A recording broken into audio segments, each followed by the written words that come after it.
গণমিছিল কর্মসূচি ঘিরে খুলনায় পুলিশের সাথে ব্যাপক সংঘর্ষ হয়েছে বৈষম্য বিরোধী ছাত্র আন্দোলনের নেতাকর্মীদের। এতে আহত হয়েছেন অনেকে।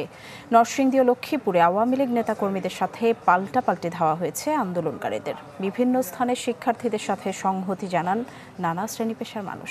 বিজলি কেবলস যে কোনো স্থাপনার বৈদ্যুতিক সংযোগকে রাখে নিরাপদ। বিজলি কেবলস, নিরাপদ আজীবন।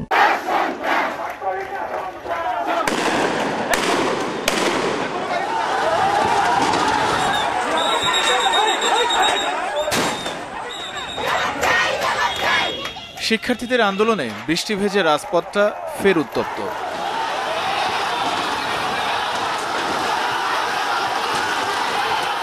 শুক্রবার দুপুরের পর খুলনা নিউ মার্কেট এলাকা থেকে বিক্ষোভ মিছিল বের করে শিক্ষার্থীরা। সোনাডাঙ্গা মোড় পার হয়ে বিশ্ববিদ্যালয়ের সামনে পৌঁছালে পুলিশের সাথে বাধে সংঘর্ষ। এ সময় পরিস্থিতি নিয়ন্ত্রণে টিয়ার শেল ছোড়ে আইনশৃঙ্খলা বাহিনী, পরে সড়ক অবরোধ করে অবস্থান নেয় শিক্ষার্থীরা।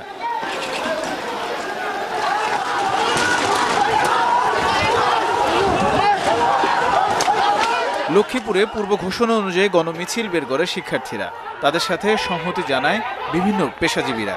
চকবাজার এলাকায় ক্ষমতাসীন দলের নেতাকর্মীদের সাথে সংঘর্ষ বাধে শিক্ষার্থীদের।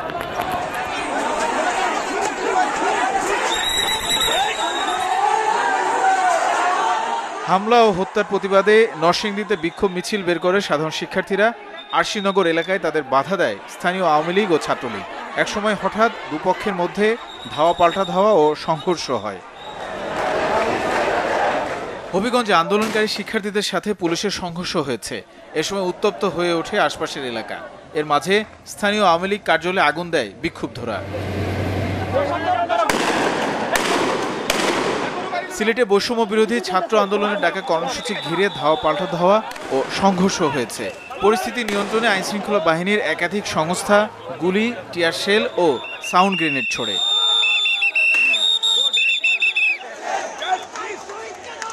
চট্টগ্রামে আন্দরকিল্লা মোড় থেকে বিক্ষোভ মিছিল বের করেন শিক্ষার্থীরা। নগরীর লালদিঘি সহ কয়েকটি স্থান ঘুরে টাইগার পাস মোড়ে সমাবেশ করে তারা। গাইবান্ধা, জয়পুরহাটে পুলিশি বাধা ও বৃষ্টি উপেক্ষা করে গণমিছিল করেছে সাধারণ শিক্ষার্থীরা। এছাড়া বরিশাল, রংপুর, ময়মনসিংহ, পাবনা, কুমিল্লা, সিরাজগঞ্জ, গাজীপুর, বগুড়া সহ বিভিন্ন স্থানে পূর্ব নির্ধারিত কর্মসূচি পালন করেছেন শিক্ষার্থীরা। এ সময় তাদের সাথে সংহতি জানান অভিভাবক সহ পেশাজীবীরাও। তানিম রহমান, চ্যানেল 24।